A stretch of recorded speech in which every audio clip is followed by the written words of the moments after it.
This encounter wasn't too long ago, and solidified in my mind why I will always close the blinds at night, and why even in a quiet suburban neighborhood, you should always lock your door. I've been reading creepy stories online since I was about 12, when I first discovered Tumblr and Reddit creepypasta, Sixpence, No Sleep, and of course, Let's Not Meet. I've long since taken to checking all the windows and locks before I go to bed, and closing blinds and curtains for fear that I might look out and see some creep in a clown costume with a knife in my garden, or a child with their head turned to an unnatural angle. I always sort of wished I had had a creepy encounter so I could write about it. But if I ever have another experience like this, for the rest of my life, it'll be too soon. For some context, this nice suburban neighborhood, as I say, is home of my parents. A little town in Cheshire, England, a quiet street where we all know each other. The crime rate was low, except for one house which had been heavily burglarized twice in about 10 years, both opportunistic. Once because the keys were near the door and the invader smashed a small pane to reach them, and the other time because they'd left their blinds open overnight, leaving their laptops, wallet, and both car keys on full display. Anyway, I don't live with my parents anymore, but I was back in town and staying with them for a few days over summer. I was sat in the kitchen, which faces onto the street, and working on my laptop, just glancing up occasionally to watch people pass by walking dogs or strolling with a pram. I'd seen something moving in my peripheral, so every time I looked up hoping to see a dog walker or our neighbor and her newborn grandson. Nope. 2 people, a man in a semi-casual suit and a woman in plain jeans and a blouse, but they were moving strangely. The woman had her head craned over to one of her shoulders, and her arm on that side was bent backwards and unnaturally upwards, with her hand rhythmically flicking.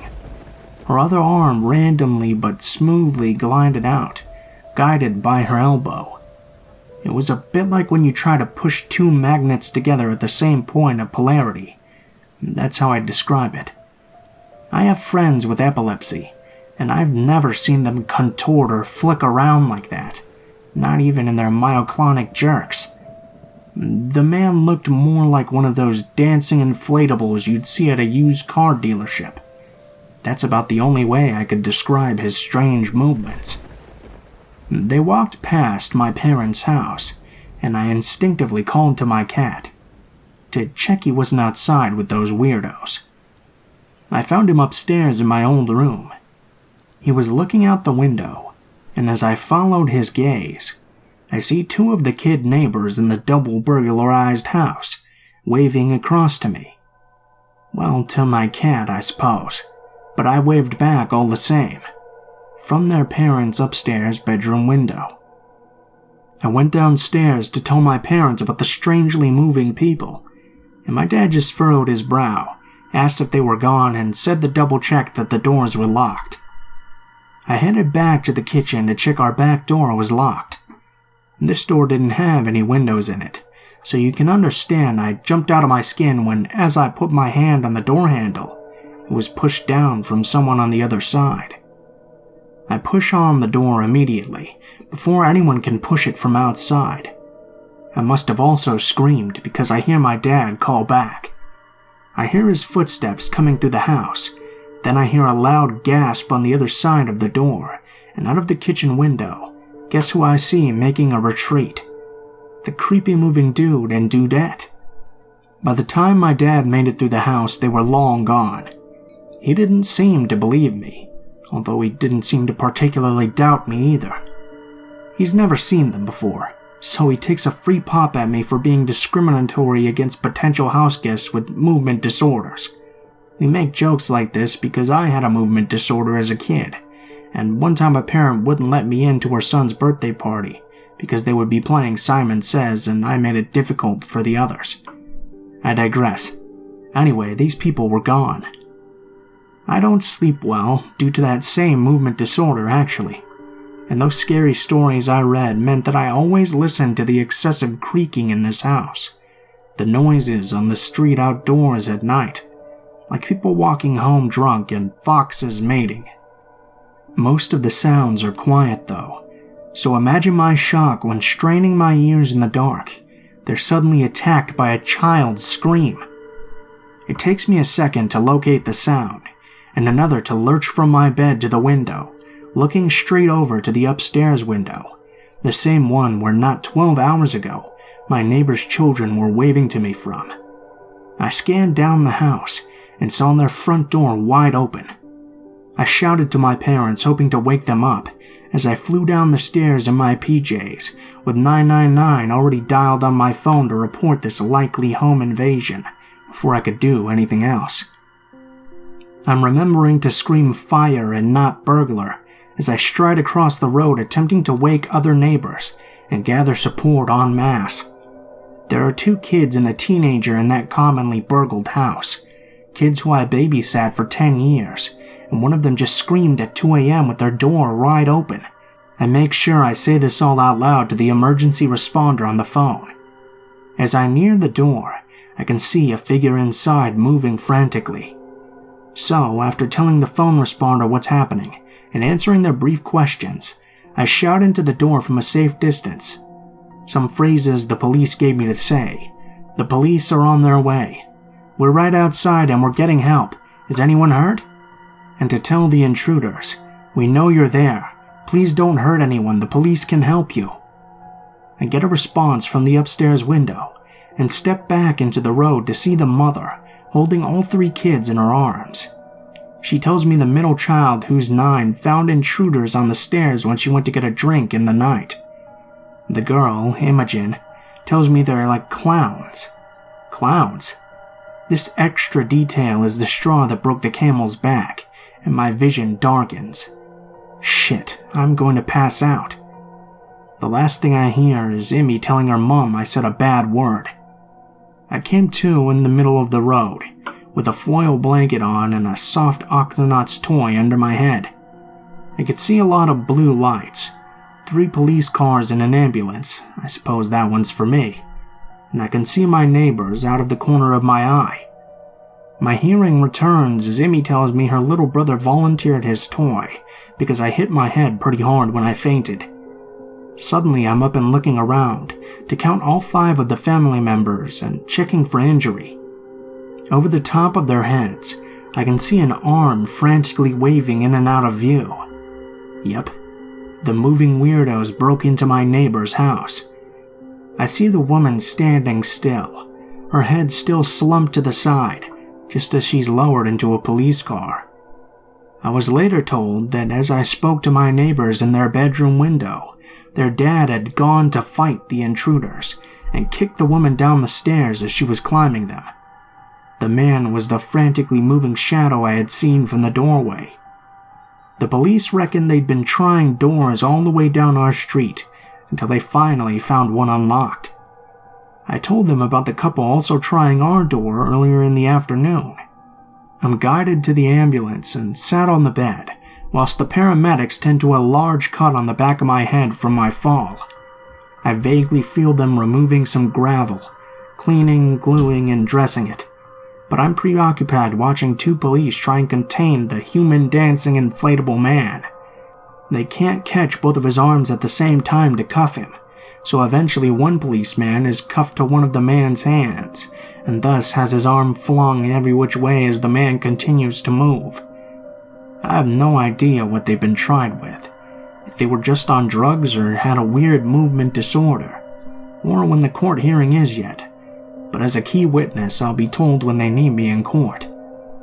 I would happily go the rest of my life without hearing a child scream at 2 a.m. and seeing these freakily moving creeps.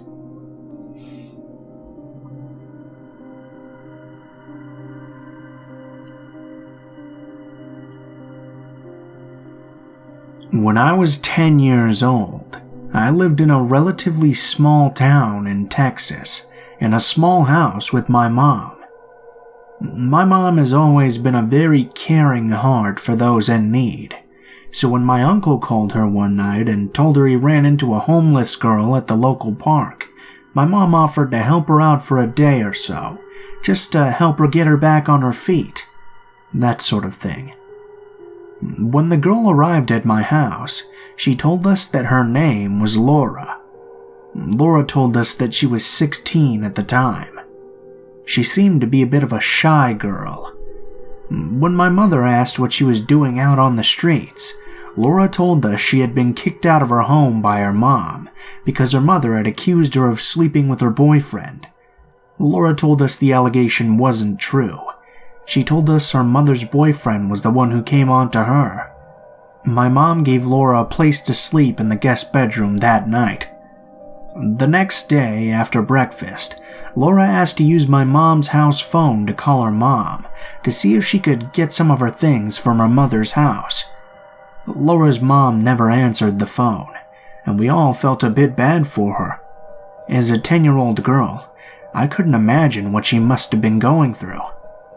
Later that day, I remember watching TV in the living room and just minding my own business, but I could feel someone staring at me, so I turned my head to where I felt the gaze.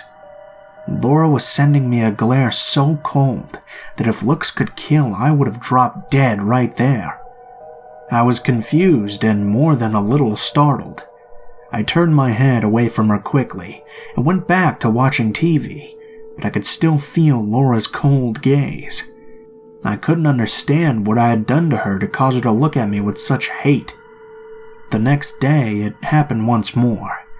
I was in the kitchen getting a glass of water when I could feel someone looking at me.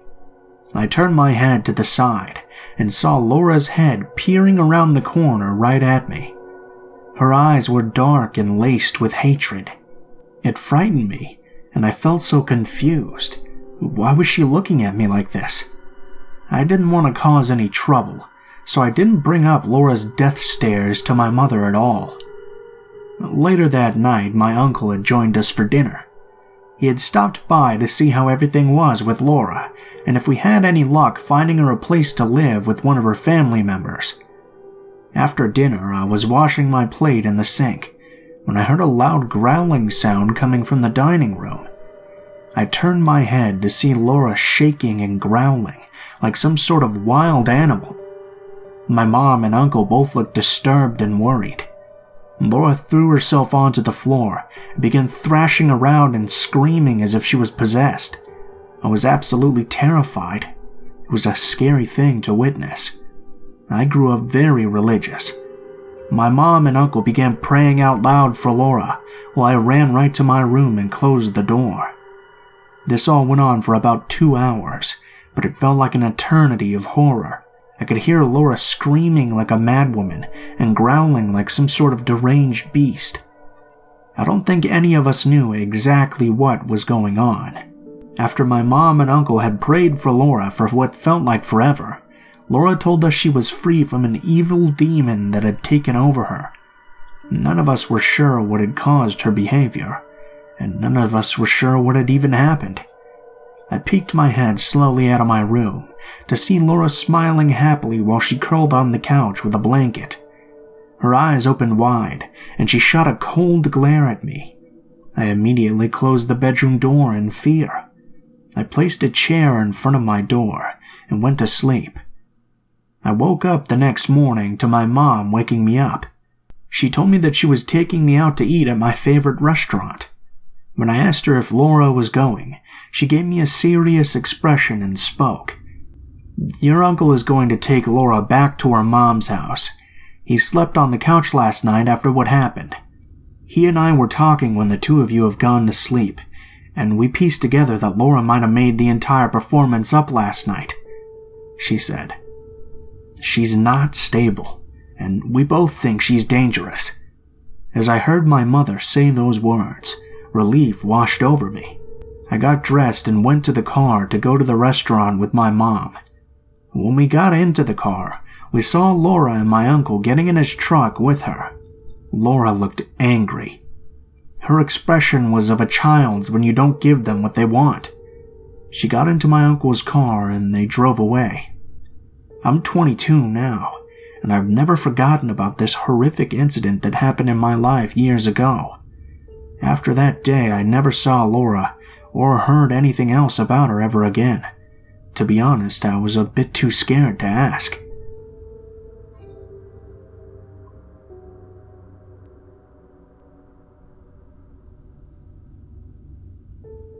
This happened when I was maybe 9 or 10 years old. I have a sister who's 8 years younger than me, so at the time she was about a year or two old. During the summer months in Calgary, Canada, my family and another 3 or 4 families would frequently have barbecues in Bonus Park.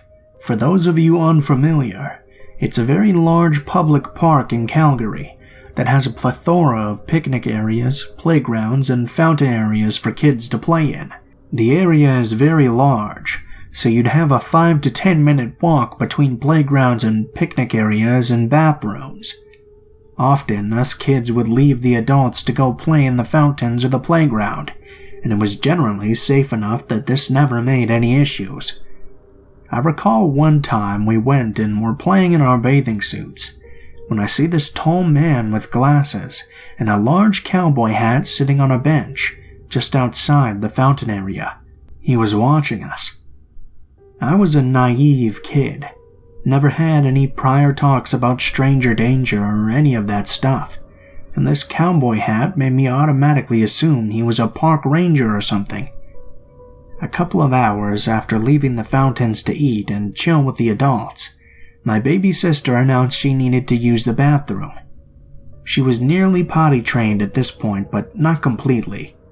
My mother asked me to take her to the bathrooms, which were about a 10-minute walk away. My friend, who was about my age, came along with me. I just remember walking with them when a man comes up to us saying, "Hello," and trying to start a conversation. He was wearing a cowboy hat. Again, I assumed it was another park ranger. He was asking for our names and our ages, and just overall had a very friendly demeanor, so our idiotic selves talked openly with him. I did notice that he had a particular interest in my baby sister, and at one point even asked to hold her, but she was very fussy and wanted to walk. This went on until we reached the bathrooms, where we said goodbye to him and went in. Now this is when even my naive self started to feel like something was wrong. My sister ended up having an accident on herself, and I asked my friend to stay with her in the bathroom while I ran back to the picnic area to get a change of clothes from my mother. When I stepped out of the bathroom, I found that the same man was standing a couple of feet away from it, clearly waiting for something.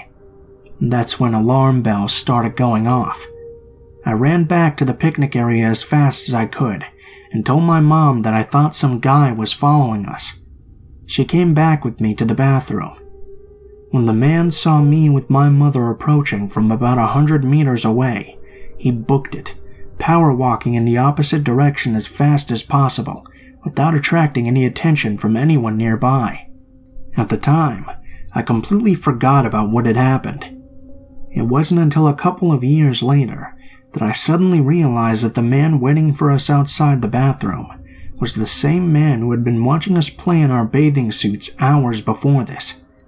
I can only assume he had been watching us for hours until we left the adults after we had gone swimming to approach us.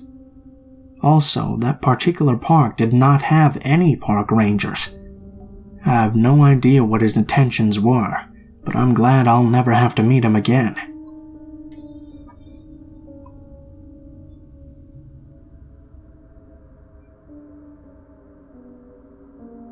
This story is fairly long because it took place over about a year. I'm a nanny and have been with my current family for about 2 years when the oldest started preschool a couple of days a week. I'd drop him off at around 9 and pick him up at 12:30, bringing his baby brother along with us. Now this school was very hoity-toity, and most of the families who sent their children were very wealthy. Everyone entering the building had to wear badges with our names printed out. Every entrance had a security guard and a metal detector. They employed about 10 security guards around the building that patrolled the place from open until closing time. I became very familiar with several of them because I'd passed them at their posts on the way in and out. Most were cops making a few extra $100 on their days off. Well, during the fall of 2017, the older boy moved to a new class on the other side of the school. This entrance was never as populated, so it was just a couple of people going in and out of this door during the day. The security guard was from a private company. He was always extremely polite and friendly. One of the nicer security guards, without a doubt. He was probably in his late 20s, and I thought he looked a bit like a young Santa Claus, round with a jolly face and permanently red nose and cheeks, framed with a thick brown beard, thin framed glasses and curly brown hair that went to about his shoulders. I eventually learned that his name was Nick, which only solidified my comparison. Months passed and we'd see each other 2 or 3 days a week. The boys loved to wave to him, and he'd always ask how our day was and we'd have a bit of a chat.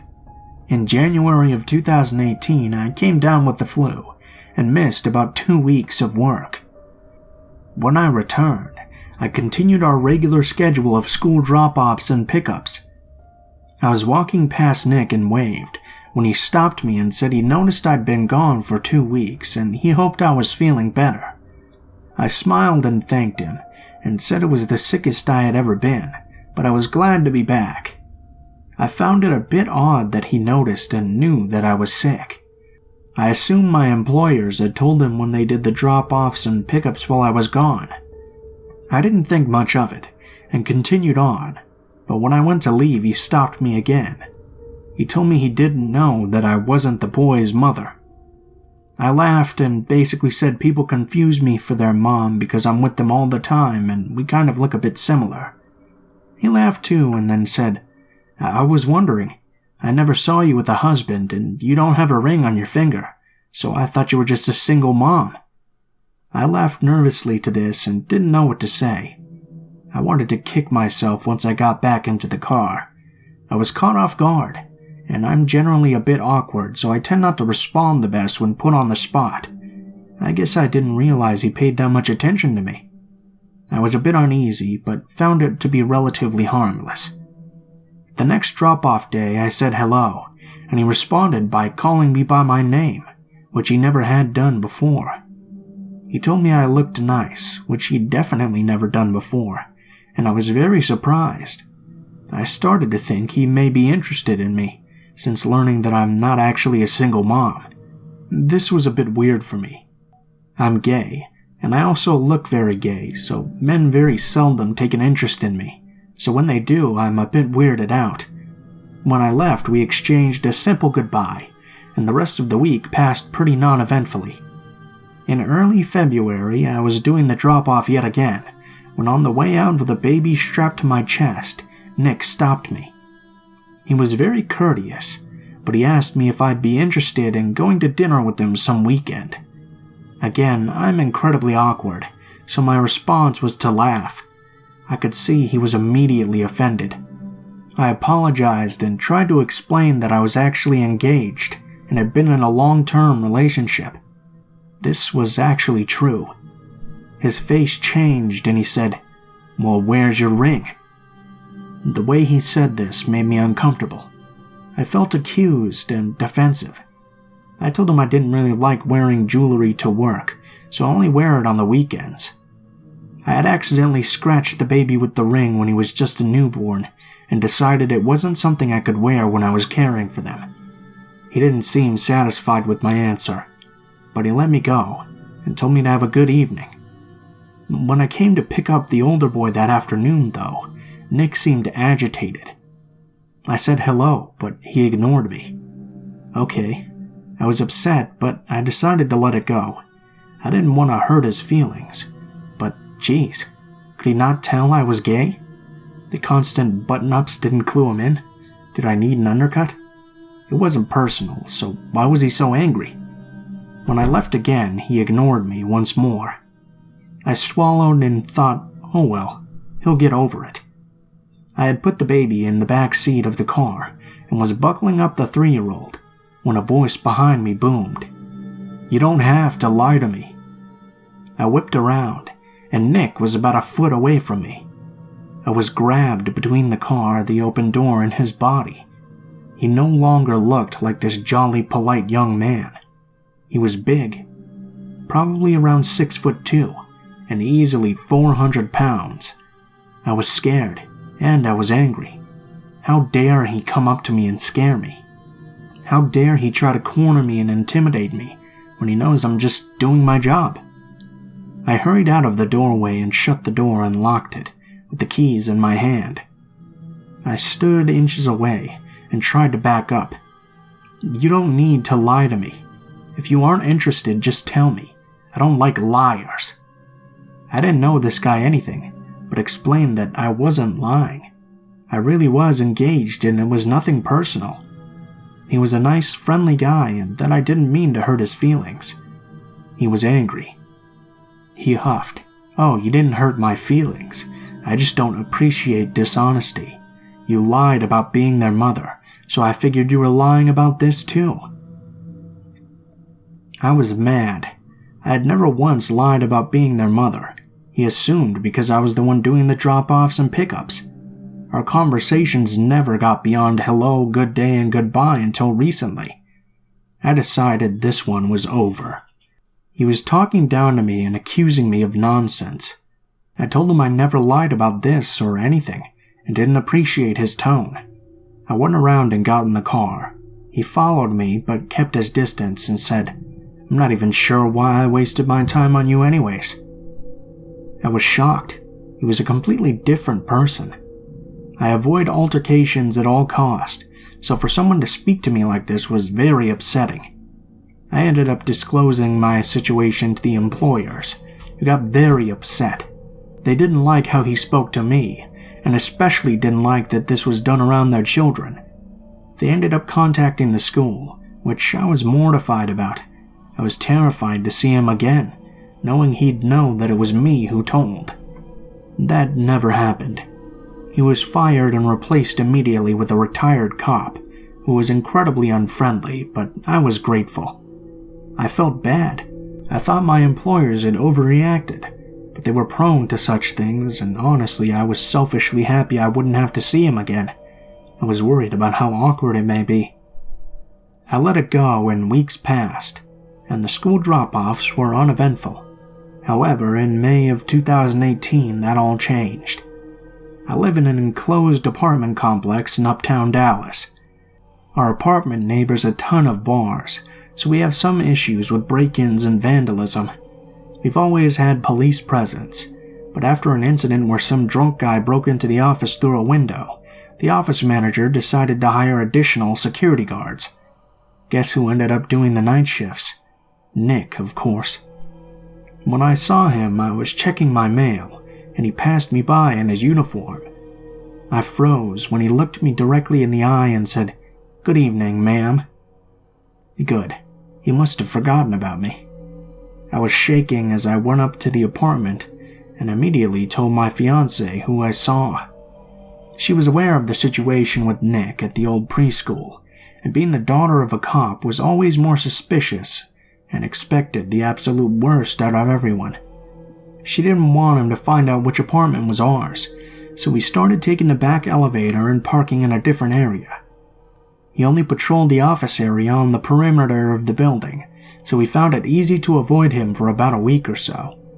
One day the back elevator was out of order, so I had to take the front elevator from the parking garage up to my apartment on the 4th floor. The elevator stopped in the lobby, and Nick walks on and I freeze. I guess he could sense I was anxious. He looked at me and said, "Don't worry, my name. I'm not mad you got me fired, so just don't do it again." I didn't even respond. I got off on the 4th floor and then thought, shit, now he knows which floor I live on. I immediately ran inside and told my fiancée, and she said we should contact the management. I convinced her this was a bad idea. It could make him angry, and I doubt he'd let me go. He hasn't done anything. But did he follow me here? He knew me. How did he end up here? It seemed like too much of a coincidence. I will say we lived in panic. We kept our door bolted and installed a camera. I'm not sure how many of you are aware of that story of Jennifer Murray. She was a young lawyer living alone in an apartment similar to mine in Houston. She was stalked and attacked by her apartment security guard. He had access to her apartment. She survived but went through a horrible ordeal, and we were both terrified this could happen to us.